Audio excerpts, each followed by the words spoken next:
ऐसी कोई एक्ट नहीं करना जो संसार में लंपट और वैश्या साबित हो जाओ। क्योंकि बाबा ने बता दिया इस ब्राह्मण परिवार में कोई भी कमी जो होगी वो छुपी नहीं रह सकेगी, कुछ भी छुपा नहीं रहेगा, सब कुछ प्रत्यक्ष हो जाएगा संसार के सामने। अभी ब्राह्मण परिवार के अंदर की बात है, आगे चल के अखबारों में बातें निकलेंगी, सारी दुनिया के सामने प्रत्यक्ष हो जाएंगे वो चेहरे कि आसुरी व्यभिचारी लंपट का चेहरा है या व्यभिचारिणी औरत तो वैश्या का चेहरा है। तो बाप तो बच्चों को सावधान करते हैं, श्रीमत का उल्लंघन नहीं करना है। आसुरी मत पर चलने से ही तुम्हारी बुरी गति हुई है।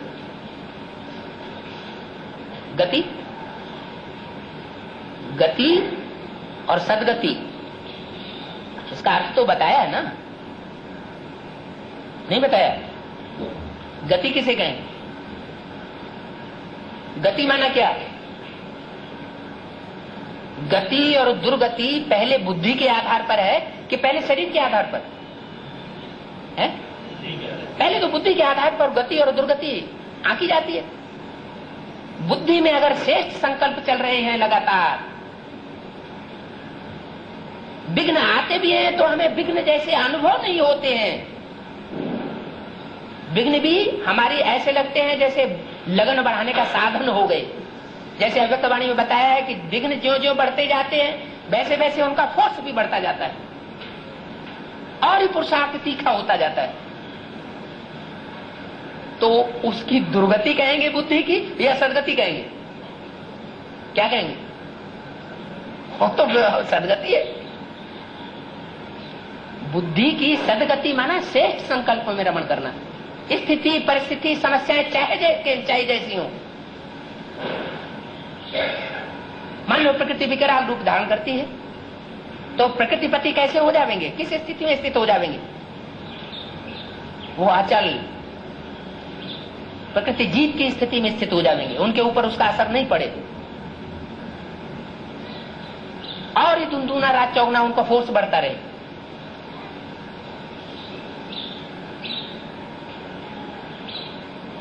बुरी गति हुई है श्रीमत पर न चलने से।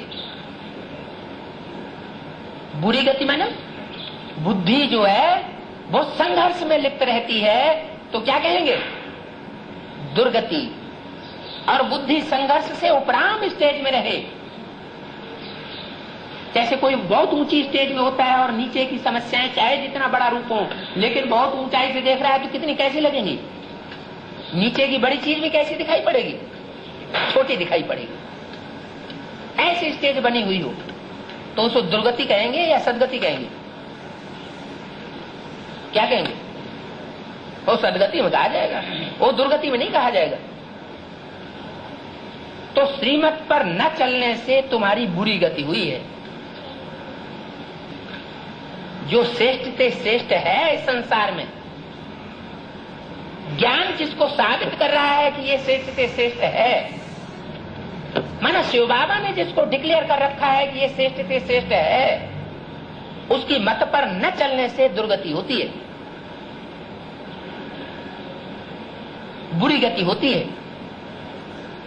एक बाप जो श्रेष्ठ से श्रेष्ठ है उसकी मत पर अगर हम चलते रहे, कदम कदम पर मत लेते रहे तो दुर्गति का सवाल पैदा ही नहीं हो सकता।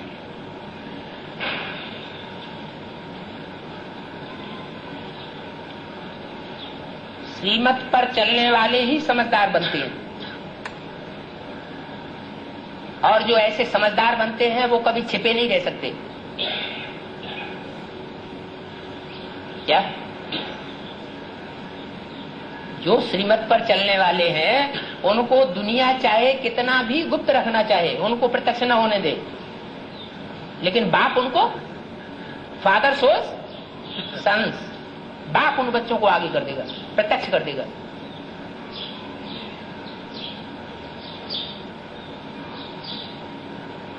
वो सदैव श्रेष्ठाचारी ही काम करेंगे। कौन? जिनको बाप प्रत्यक्ष करेगा।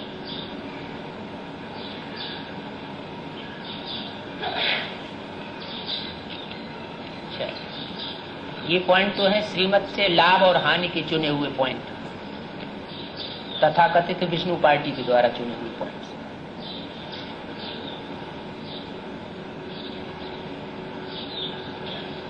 अगला हेडिंग दिया है याद की विधि।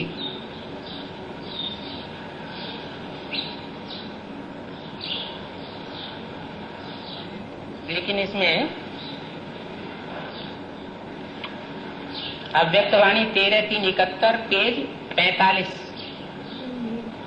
याद की विधि में जो पॉइंट्स दिए हैं वो 13/3/71 की वाणी पेज 45 से लिखा है, जितना योगी उतना सर्व का सहयोगी।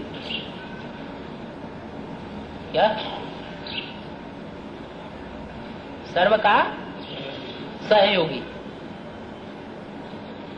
जो सर्व का सहयोगी बनेगा वो दिल के अंदर किसी के प्रति बुखार रखेगा क्या?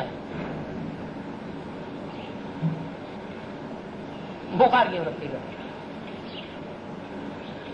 विश्व कल्याणकारी होगा, सर्व का सहयोगी होगा,